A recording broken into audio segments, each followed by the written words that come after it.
Grand Rising to another day of CLG View Point. I'm Cindy, Lorraine, Grais, and it's Monday, February the 24th, 2025. Today we'll be covering free energy, and international and local news will be covering China completes drilling of Asia's deepest vertical well, Sarnia's largest homeless encampment dismantling by police, cartel activity in Canada, very prevalent now, former Trudeau advisor comments. GoodLeaf Farms expands as Canada's largest vertical farming company. An inspirational soul of light is Hippocrates. He is a Greek physician from ancient times. Now, each segment I like to start with a sage stick clearing. Yes. I take a sage stick, which is a natural herb. I light it up. And what this does is clears out all the negative energies. The little ones like to cause a little bit of chaos in our life. And I just clear it out, all the negative energy. Leaving each segment with positive energy. Only divine love and divine lights are welcome. To all low energy entities, you are healed, forgiven, enlightened, and sent back to your perfect place, and escorted by my spiritual guides. And so it is. Now we come in peace, love, and joy. Now on to our first video. There we go, free energy.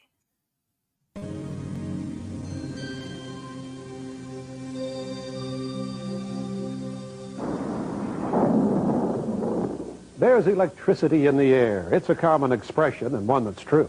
Take a comb, run it through your hair on a dry day, and you can get a static shock. Sure, it's electricity, all right, but could it also be tapped to produce sufficient energy we could all use? Benjamin Franklin is credited as being the inventor of the electrostatic motor back in the 1700s, but its power output was modest. The Wimshurst electrostatic generator is a high-voltage mechanism developed in the 1800s, which can be hand or self-started and will produce dramatic sparking while charging Leyden jars. Today, it's used in teaching about electricity, but its practical applications are considered inconsequential.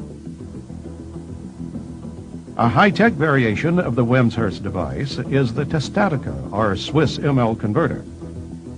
Developed by Paul Baumann of the Maternita community in Switzerland during the 70s, this free energy device is a marvel that has been in operation for more than 20 years, supplying electricity to the small, self-sufficient Christian community. Many technical experts have come away stumped by its excess output. However, because the community feels that the majority of mankind is not ready to be responsible for such unlimited energy, they're keeping the technology under wraps until such time the world is spiritually prepared.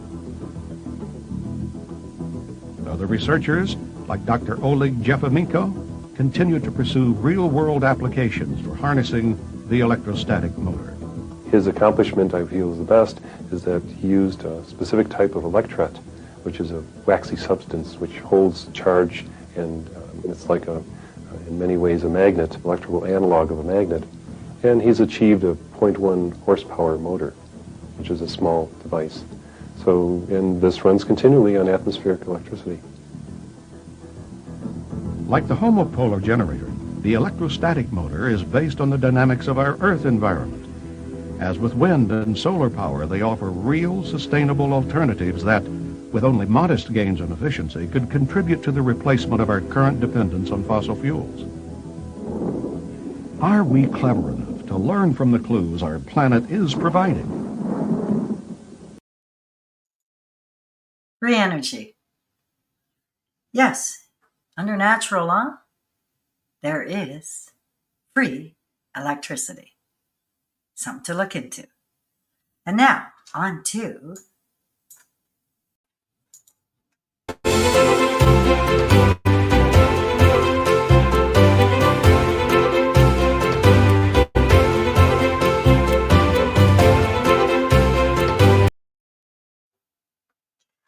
Global link, China.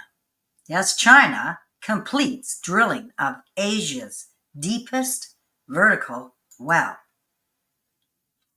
China National Petroleum Corporation announced Thursday it has completed the drilling of the deepest vertical well in Asia, as a borehole reached a depth of 10,910 meters in China's northwestern desert. Personal thoughts. New discoveries, new technologies, and lots of economic growth for China and its people. Now, onto local news. Sarnia's largest homeless encampment dismantled by police. City Council voted last month to clear the tents from Rainbow Park. The Canadian Press posted February 21st, 2025. Well, Sarnia police say they have completely dismantled a homeless encampment at Rainbow Park, and efforts are underway to clear debris and discarded items from the site. The city park is near the St. Clair River. The police force says officers and city bylaw enforcement teams work to remove the last few remaining people who have now been connected with family members or shelters. Police Chief Derek Davis thanked nearby residents and neighboring businesses in a statement, saying they have endured many months of hardships because of the encampment, citing open drug use, crime fires, health and safety issues, trespassing, and noise. Quote, unfortunately, homelessness and addiction has not been solved, close quote, he said. Quote, we'll still encounter these social issues and their often correlated impact on crime and disorder in our city.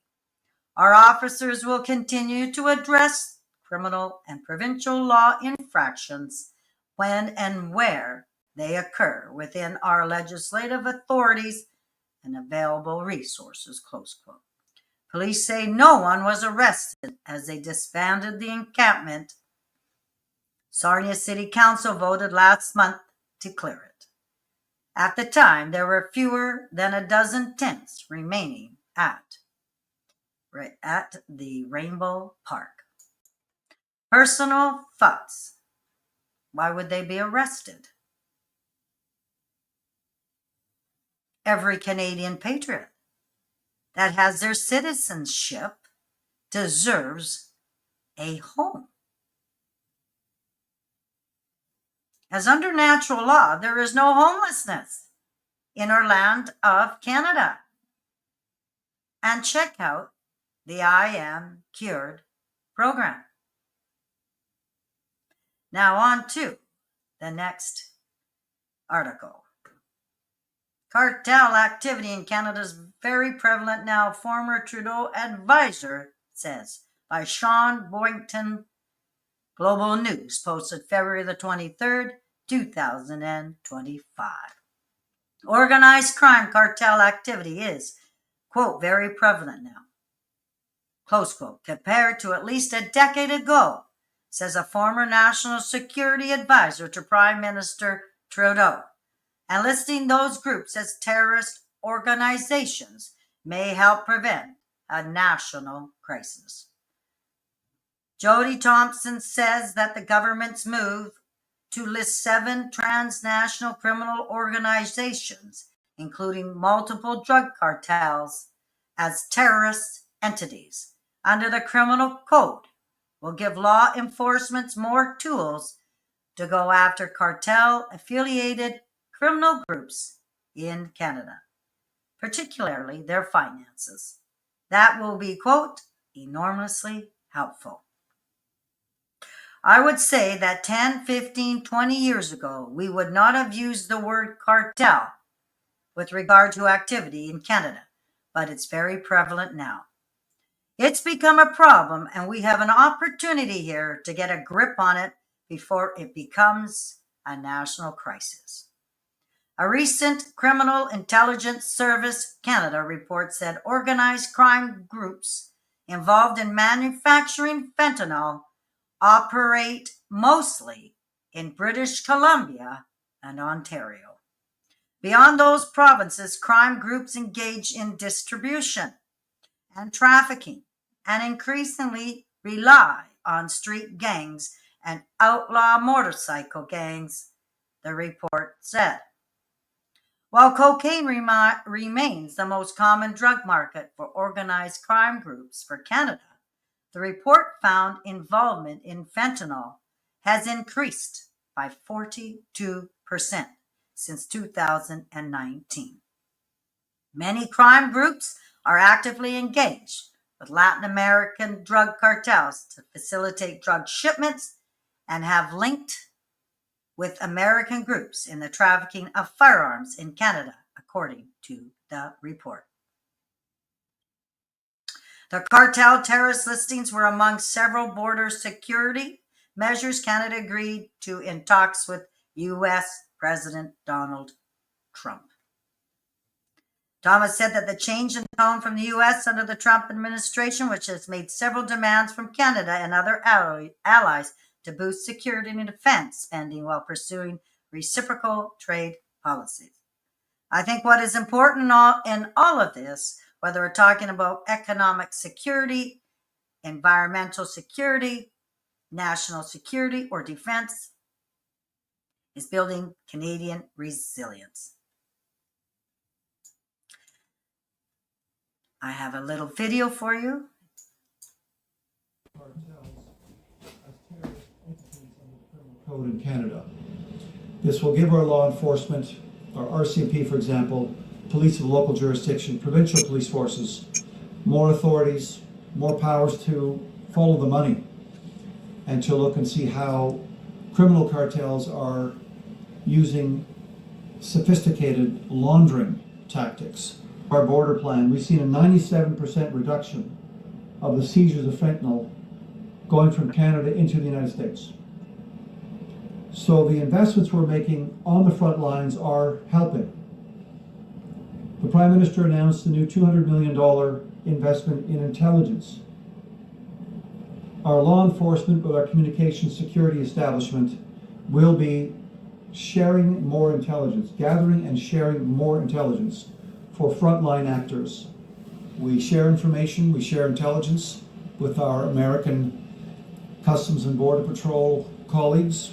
We do it here with the commercial space, and we also do it when it comes to a question of screening passengers at the Pearson Airport. Money. We know that if we can interrupt, if we can detect, if we can seize, if we can break up money flows, this is the heart and soul of fentanyl trade. So we're hopeful that that will make a big impact as well. Personal thoughts. This massive cleanup of drug activity is under natural law. Now, on to my next article. GoodLeaf Farms expands as Canada's largest vertical farming company. Canada's leading vertical farming company continues to grow, strengthening its position as a sustainable leader in the country's leafy greens industry. Andy O'Brien, president and CEO of GoodLeaf Farms, joined the company in July after an extensive research period. The previous CEO was stepping down for health reasons, so he was connected for 3 months working with him through this transition before officially opening. Founded in 2019, GoodLeaf Farms operates 3 large-scale vertical farms across Canada. Quote, "We are a Canadian-owned vertical farming company. We have 3 farms. Our first was established in Guelph in 2019 and spans about 50,000 square feet. In 2023 and 2024, we expanded with 2 new farms, one in Calgary and the other in Montreal. each about 115,000 square feet. That brings our total gross space to 280,000 square feet, making us the largest vertical farming company in Canada. And from what I understand, the largest in North America, O'Brien explained.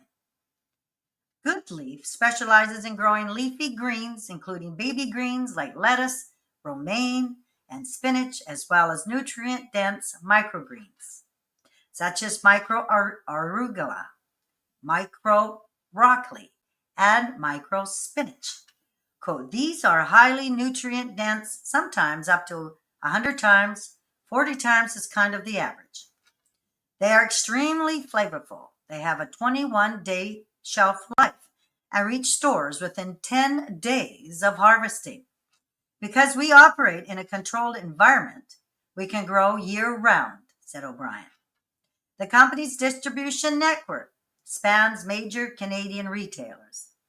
Quote, we pack everything in-house using automative harvesters and a traditional packaging line, similar to what you'd see in food production for juices or cereals.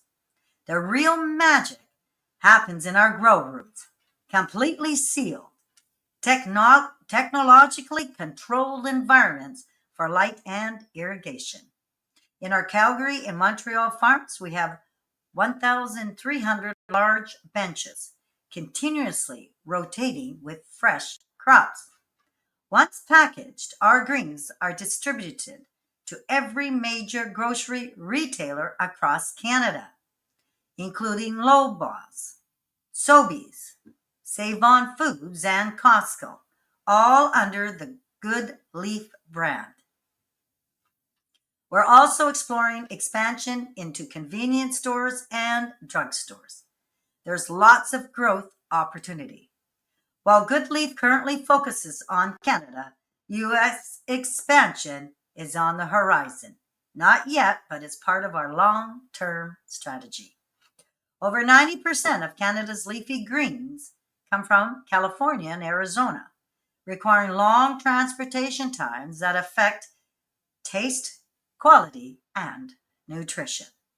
A vertical farming business uses a far less footprint, 97% less and 99% less water, with no pesticides, and a longer shelf life. Given that the northeastern U.S. faces similar supply chain challenges as parts of Canada, we see an opportunity there.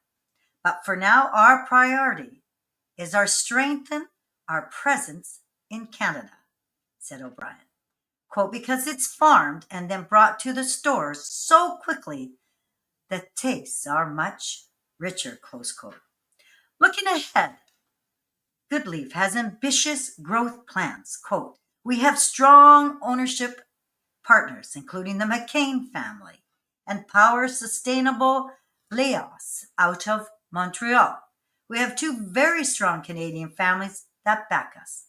We also have support from EDC and Farm Credit Canada, two very strong government agencies who have been very supportive.